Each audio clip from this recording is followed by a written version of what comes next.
ತುಮಕೂರು ಮಹಾನಗರ ಪಾಲಿಕೆ ವಿಸ್ತರಣೆ ಕನಸು ಭಗ್ನ.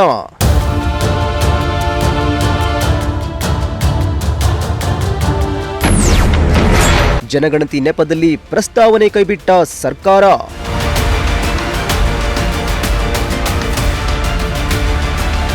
ತುಮಕೂರು ಮಹಾನಗರ ಪಾಲಿಕೆ ವ್ಯಾಪ್ತಿಯನ್ನು ವಿಸ್ತರಿಸಿ ಗ್ರೇಟರ್ ತುಮಕೂರು ನಿರ್ಮಿಸುವ ಕನಸು ಇದೀಗ ಕನಸಾಗಿ ಉಳಿದಿದೆ. ಕಾರ್ಪೊರೇಷನ್ ವ್ಯಾಪ್ತಿ ಹೆಚ್ಚಾಗಿ ನಗರ ಅಭಿವೃದ್ಧಿಯಾಗಲಿ ಎಂಬ ತುಮಕೂರಿನ ಜನರ ನಿರೀಕ್ಷೆಗೆ ನಗರಾಭಿವೃದ್ಧಿ ಇಲಾಖೆ ತಣ್ಣೀರೆರಚಿದೆ. ಹೌದು, ತುಮಕೂರು ಮಹಾನಗರ ಪಾಲಿಕೆ ವ್ಯಾಪ್ತಿಯನ್ನು ವಿಸ್ತರಿಸಿ 14 ಗ್ರಾಮ ಪಂಚಾಯಿತಿಗಳ 54 ಹಳ್ಳಿಗಳನ್ನು ಸೇರ್ಪಡೆ ಮಾಡುವ ಪ್ರಸ್ತಾವನೆಯನ್ನ ಸದ್ಯಕ್ಕೆ ನಗರಾಭಿವೃದ್ಧಿ ಇಲಾಖೆ ಕೈಬಿಟ್ಟಿದೆ. ಈ ನಿರ್ಧಾರದಿಂದ ನಗರ ವಿಸ್ತರಣೆಯ ಮಹತ್ವಾಕಾಂಕ್ಷಿ ಯೋಜನೆಗೆ ತಾತ್ಕಾಲಿಕವಾಗಿ ಬ್ರೇಕ್ ಬಿದ್ದಂತಾಗಿದೆ. ಇನ್ನು ಜನಗಣತಿ ಪ್ರಕ್ರಿಯೆ ನಡೆಯಬೇಕಾಗಿರುವುದರಿಂದ ಹೊಸ ಹಳ್ಳಿಗಳ ಸೇರ್ಪಡೆ, ವಾರ್ಡ್ಗಳ ಮರು ವಿಂಗಡಣೆ ಸೇರಿದಂತೆ ಆಡಳಿತಾತ್ಮಕ ಕ್ರಮಗಳನ್ನು ಕೈಗೊಳ್ಳುವುದು ಕಷ್ಟವಾಗಲಿದೆ. ಜನಗಣತಿ ಪೂರ್ಣಗೊಳ್ಳುವವರೆಗೆ ಯಾವುದೇ ಹೊಸ ಸೇರ್ಪಡೆ ಪ್ರಕ್ರಿಯೆ ಕೈಗೆತ್ತಿಕೊಳ್ಳುವುದಿಲ್ಲ ಎಂದು ತಿಳಿದು ಬಂದಿದೆ.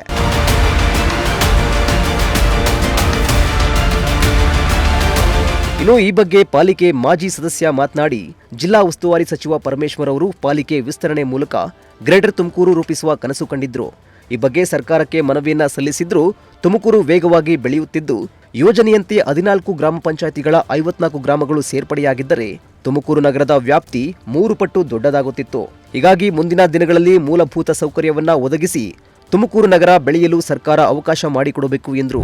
ತುಮಕೂರು ಮಹಾನಗರ ಪಾಲಿಕೆಯನ್ನು ಬೃಹತ್ ಒಂದು ಮಹಾನಗರ ಪಾಲಿಕೆ ಮಾಡಬೇಕು ಅಂಥೇಳಿ ಸರ್ಕಾರಕ್ಕೆ ನಮ್ಮ ಜಿಲ್ಲಾ ಉಸ್ತುವಾರಿ ಸಚಿವರಾದಂಥ ಶ್ರೀಯುತ ಜಿ ಪರಮೇಶ್ವರ್ ಅವರು ಕೊಟ್ಟಿದ್ದರು ಅಂಥೇಳಿ ನಾವು ಮಾಧ್ಯಮಗಳಲ್ಲಿ ಗಮನಿಸಿದ್ವಿ.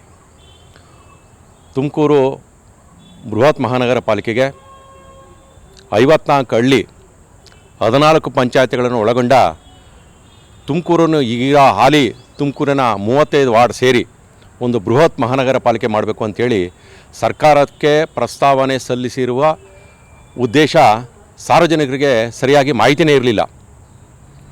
ತುಮಕೂರು ಮಹಾನಗರದಲ್ಲೇ ಈ ಮಹಾನಗರ ಪಾಲಿಕೆಯಲ್ಲಿ ಈಗಿರೋ ಹಾಲಿ ಸದ್ಯದ ಮಹಾನಗರ ಪಾಲಿಕೆಯಲ್ಲಿ ಸಾಕಷ್ಟು ಗೊಂದಲಗಳಿವೆ. ಆಡಳಿತ ವ್ಯಾಪಕವಾಗಿ ಭ್ರಷ್ಟಾಚಾರ ಇದೆ. ಸಾರ್ವಜನಿಕರಿಗೆ ಕೆಲಸ ಆಗ್ತಾಯಿಲ್ಲ. ಈ ಸುತ್ತಿನಲ್ಲಿ ಮಹಾ ದುರಂತವೇ ನಡೆದೋಗಿದೆ.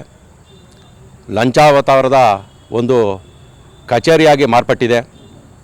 ತಾಂತ್ರಿಕ ಶಾಖೆ ಇರ್ಬೋದು, ಆರೋಗ್ಯ ಶಾಖೆ ಇರ್ಬೋದು, ಮತ್ತು ನಗರದಲ್ಲಿರೋವಂಥ ಕುಡಿಯೋ ನೀರಿನ ಸಮಸ್ಯೆ ಇರ್ಬೋದು, ರಸ್ತೆ ಗುಂಡಿಗಳಿರ್ಬೋದು, ಸಾರ್ವಜನಿಕರಿಗೆ ಮೂಲಭೂತ ಸೌಲಭ್ಯ ಕೊಡುವಂಥದ್ರಲ್ಲಿ ಹಾಲಿ ಮಹಾನಗರ ಪಾಲಿಕೆ ಸಂಪೂರ್ಣ ಆಗಲೇ ವಿಫಲ ಆಗಿದೆ.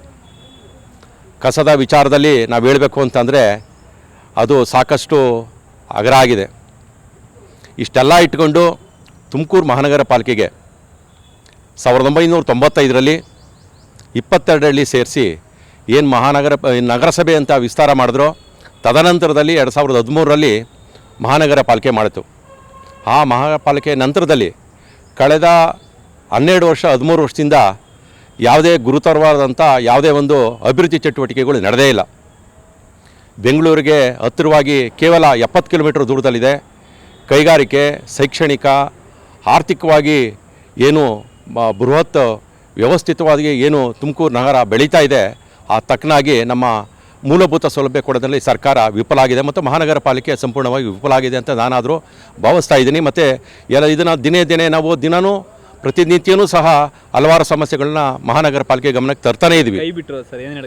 ಈಗ ತುಮಕೂರು ಮಹಾನಗರ ಪಾಲಿಕೆಗೆ ಏನು ಸರ್ಕಾರ ಏನು ಬೃಹತ್ ಮಹಾನಗರ ಪಾಲಿಕೆ ಮಾಡಬೇಕು ಅಂತ ಹೊರಟಿದೆ, ಅದಕ್ಕೆ ಪ್ರಸ್ತಾಪವನ್ನು ತಾತ್ಕಾಲಿಕವಾಗಿ ಅದು ಕೈ ಬಿಟ್ಟಿದೆ ಅಂತ ನಾನಾದರೂ ಭಾವಿಸ್ತಾ ಇದ್ದೀನಿ. ಅವರಿಗೆ ಹಣಕಾಸಿನ ತೊಂದರೆ ಇರ್ಬೋದು, ಮತ್ತು ಬೇರೆ ಬೇರೆ ರೀತಿಯಲ್ಲಿರೋಂಥ ಅವರೇ ಆದಂಥ ಬೇರೆ ಒಂದು ಮೂಲಗಳಿಂದ ಸಂಗ್ರಹಿಸಿದಂಥ ಒಂದು ದೃಷ್ಟಿಯಲ್ಲಿ ಸಂಪನ್ಮೂಲ ಕ್ರೋಢೀಕರಣ ಮಾಡಿ ಮಹಾನಗರ ಪಾಲಿಕೆಗೆ ಬೃಹತ್ ಮಹಾನಗರ ಪಾಲಿಕೆ ಹಣ ಕೊಡೋವಂಥದ್ರಲ್ಲಿ ಅವರು ಸಾಕಷ್ಟು ಒಂದು ವಿಳಂಬ ನೀತಿಯನ್ನು ಅನುಸರಿಸ್ತಾರೆ, ಮುಂದೆ ಮಾಡಬಹುದು. ಆದರೂ ಸಹ ಈ 14 ಪಂಚಾಯಿತಿ ಮತ್ತು 54 ಹಳ್ಳಿ ಸೇರಿ ಏನು ಮಹಾನಗರ ಪಾಲಿಕೆ ಬೃಹತ್ ಮಹಾನಗರ ಪಾಲಿಕೆ ಏನು ಮಾಡಕ್ಕೆ ಹೊರಟಿದ್ದಾರೆ, ಆ ಪ್ರಸ್ತಾವನೆಯನ್ನು ಕೈ ಬಿಟ್ಟಿರುವಂಥದ್ದು ನಾವು ಸ್ವಾಗತ ಮಾಡ್ತಾ ಇದ್ದೀನಿ. ಮುಂದಿನ ದಿನಗಳಲ್ಲೂ ಸಹ ಸುಮಾರು 5,000 ಕೋಟಿ ರೂಪಾಯಿಗಳಷ್ಟು ಹಣವನ್ನು ಪ್ರತ್ಯೇಕವಾಗಿ ಎತ್ತಿಟ್ಟು ಸಂಪೂರ್ಣವಾಗಿ ಮೂಲಭೂತ ಸೌಲಭ್ಯಗಳನ್ನು ಒದಗಿಸಿ 54 ಹಳ್ಳಿಗಳು ಮತ್ತು 14 ಪಂಚಾಯತ್ಗಳನ್ನು ಸೇರಿಸಿದ್ರೆ ತುಮಕೂರು ಮಹಾನಗರ ಪಾಲಿಕೆಗೆ ಅನುಕೂಲ ಆಗುತ್ತೆ ಅಂದರೆ ನಾನಾದರೂ ಭಾವಿಸ್ತಾ ಇದ್ದೀನಿ.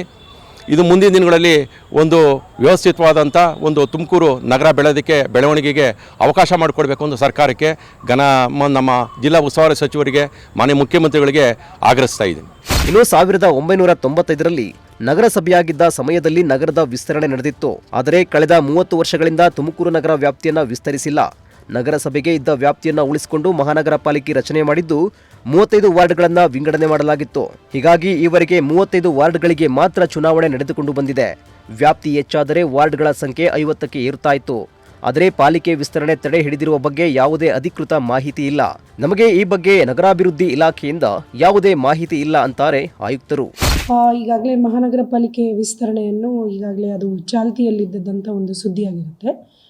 ಬಟ್ ನಾನೊಂದು ಮೊನ್ನೆ ದಿನಪತ್ರಿಕೆಯಲ್ಲಿ ಓದಿದ ರೀತಿಯಲ್ಲಿ ನಮ್ಮ ಇಲಾಖೆ ಸಚಿವರು ಈ ಥರ ಇದು ಪ್ರಸ್ತಾವನೆ ಬಂದಿರುತ್ತೆ, ಬಟ್ ಈಗ ಇದು ಚಾಲ್ತಿಯಲ್ಲಿ ಇಲ್ಲ ಅಂತಂತೇನು ಹೇಳಿದ್ದಾರೆ, ಅದು ಕೇವಲ ದಿನಪತ್ರಿಕೆಯಲ್ಲಿ ಓದಿದ್ದಂಥದ್ದು.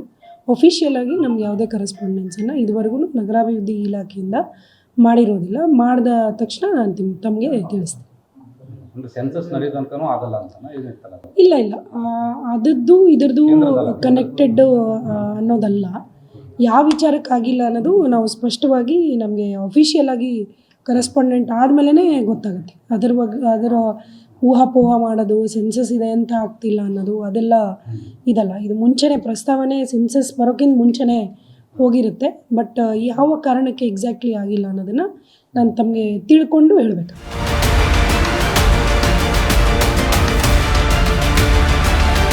ಒಟ್ಟಲ್ಲಿ ಪಾಲಿಕೆ ವಿಸ್ತರಣೆಯಾಗ್ತಾ ಇದೆ, ಸಿಟಿ ಬೆಳೆಯುತ್ತದೆ, ರಸ್ತೆ ಚರಂಡಿಗಳ ನಿರ್ಮಾಣ ಆಗ್ತಾ ಇದೆ ಅಂದ್ಕೊಂಡಿದ್ದ ತುಮಕೂರು ನಗರದ ಜನತೆಗೆ ನಿರಾಸೆಯಾಗಿದ್ದು, ಈಗಿನ ಲೆಕ್ಕಾಚಾರ ನೋಡಿದರೆ ಇನ್ನೂ 5 ವರ್ಷಗಳ ಕಾಲ ಪಾಲಿಕೆ ವಿಸ್ತರಣೆ ಆಗೋದು ಅಸಾಧ್ಯ ಎನ್ನಲಾಗ್ತಿದೆ. ಕ್ಯಾಮರಾ ಪರ್ಸನ್ ರಾಕೇಶ್ ಜೊತೆ ದೀಪಕ್ ಕೆಂಕೆರೆ, ಪ್ರಜಾಶಕ್ತಿ ಟಿವಿ, ತುಮಕೂರು.